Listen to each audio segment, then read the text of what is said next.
जदि आपण केउं झियो बा विवाहिता नारी को मने मने भल पाउचंती किंतु जेते चेष्टा कले मध्य ताको पटेई पारुनांती ताको निजर मन कथा कहिबाकू डरुचंती आउ आपण चाहुचंती कि से झियो निजे आसी आपण को भल पाउची बोली कहू तेबे आजिर एही भिडियोटी आपणकर इच्छा को पूरण करिबो।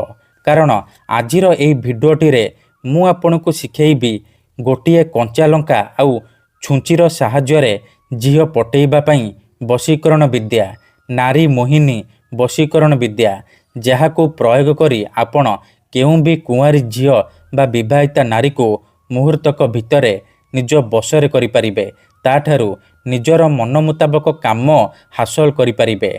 एही वशीकरण करिबा सबुठारु सहज। केउं भी पुओ बा झील एही वशीकरण को अति सहजरे करि परिबे। निज प्रेम को पाइबा पई निज प्रेम को हासिल करिबा पई कंचा लंका आउ छुंचीर एही वशीकरण प्रयोग करि परिबे। एही वशीकरण आपण को देखिबा पई सहज लागिबो किंतु ये प्रचंड महाशक्तिशाली नारी मोहिनी वशीकरण। एहार प्रयोग केबे भी खाली जाएनी। जिए भी कंचा लंका आउ छुंचीर एही वशीकरण करिछि निज पसंदर झील को मुहूर्तक भितरे पटेई पारिछि।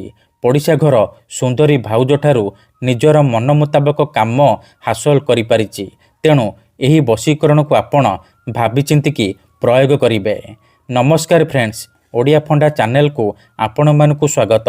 आजिर एही भिडियोटी रे मु आपण को शिखेइबी आपण किपरि बिना कोनोसी मंत्र तंत्र करी बिना कोनोसी पैसा खर्च करी घरे बसी बसी गोटिए कंचा लंका आउ छुंचीर साहाय्य झील पटेई पारिबे। सुंदरी पड़िशा घर भाउज को निज प्रेम रे दीवानी करि पारिबे। जेउं झील आपण को भाव देउनथिला से झील निजे आसी आपण को भल पाउची बोली कहिबो।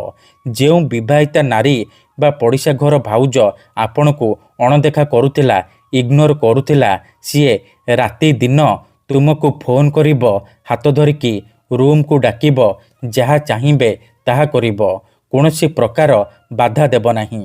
एही वशीकरण साहाय्य आपण वर्ष वर्ष धरी भांगी जाइतिबा पुराना प्रेम को फेराई आनी पारिबे।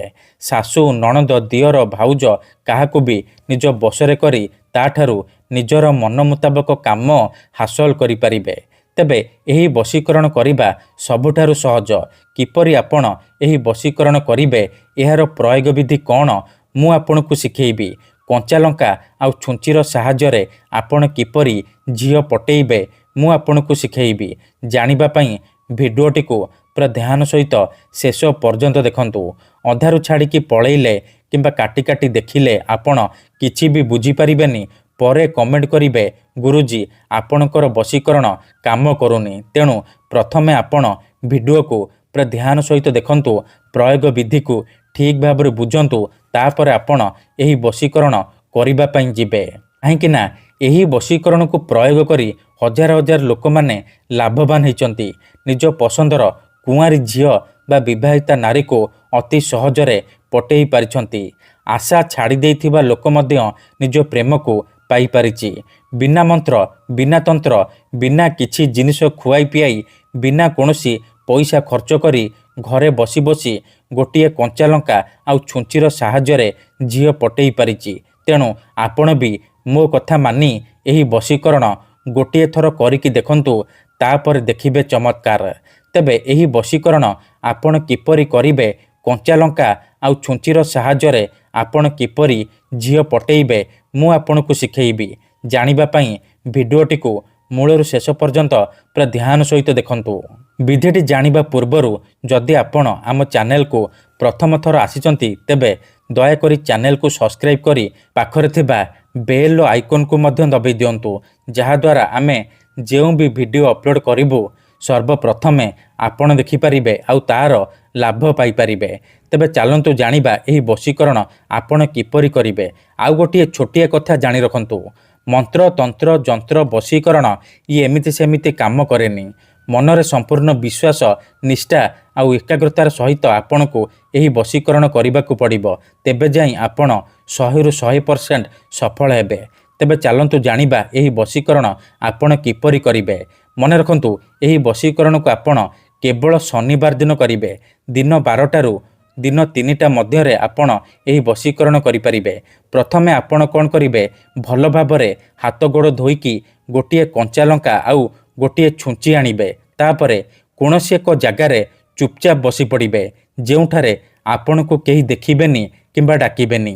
ତାପରେ ନାଲି କଲମର ସାହାଯ୍ୟରେ ଆପଣ ଯେଉଁ ଝିଅକୁ ବଶରେ କରିବାକୁ ଚାହୁଁଛନ୍ତି ତାର ନାମ ଲେଖିବେ, ତା ପାଖରେ ପ୍ଲସ୍ ଚିହ୍ନ କରିବେ ଆଉ ତା ପାଖରେ ନିଜର ନାମ ଲେଖିବେ। ଦେଖନ୍ତୁ, ମୁଁ ଏଠି ଝିଅର ନାମ ଲେଖିଛି କାଜଲ ଆଉ ପୁଅର ନାମ ଲେଖିଛି ଦୀପୁ। ଆପଣ ବି ଯେଉଁ ଝିଅକୁ ବଶରେ କରିବାକୁ ଚାହୁଁଛନ୍ତି ପ୍ରଥମେ ତାର ନାମ ଲେଖିବେ, ତା ପାଖରେ ପ୍ଲସ୍ ଚିହ୍ନ କରିବେ ଆଉ ତା ପାଖରେ ନିଜର ନାମ ଲେଖିବେ। ନାମ ଲେଖି ସାରିବା ପରେ କଞ୍ଚା ଲଙ୍କାକୁ ବାମ ହାତରେ ଧରିବେ ଆଉ ଛୁଞ୍ଚିକୁ ଡାହାଣ ହାତରେ ଧରିବେ। ତାପରେ ଗୋଟିଏ ଥର ସେ ଝିଅର ନାମ କହିବେ ଆଉ ଛୁଞ୍ଚିକୁ ଲଙ୍କାରେ ଏହିପରି ଫୋଡ଼ିଦେବେ। ଏହିପରି ଆପଣ ଗୋଟେ ଗୋଟେ କରି 7 ଥର ସେ ଝିଅର ନାମ କହିବେ ଆଉ 7 ଥର ଲଙ୍କାରେ ଛୁଞ୍ଚିକୁ ଫୋଡ଼ିଦେବେ। 8 ଥର ବେଳକୁ ଆପଣ କ'ଣ କରିବେ, କଞ୍ଚା ଲଙ୍କାରେ ଛୁଞ୍ଚିକୁ ଏହିପରି ଫୋଡ଼ିକି ରଖିଦେବେ। ଏତିକି କରିସାରିବା ପରେ ଏ କଞ୍ଚା ଲଙ୍କା ଆଉ ଛୁଞ୍ଚିକୁ ଏହିପରି ନେଇକି ନିଜ ଅଗଣାରେ ଅଳ୍ପ ଟିକେ ମାଟି ଖୋଳିକି ପୋତିଦେବେ। ଯଦି ଆପଣଙ୍କ ଘରେ ଅଗଣା ନାହିଁ ତେବେ କୌଣସି ଏକ ବରଗଛ କିମ୍ବା ଓସ୍ତ ଗଛ ମୂଳରେ ଏ ଲଙ୍କାକୁ ଅଳ୍ପ ଟିକେ ମାଟି ଖୋଳିକି ଏହିପରି ପୋତିଦେବେ।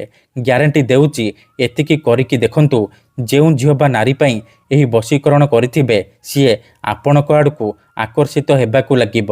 ଧନ୍ୟବାଦ।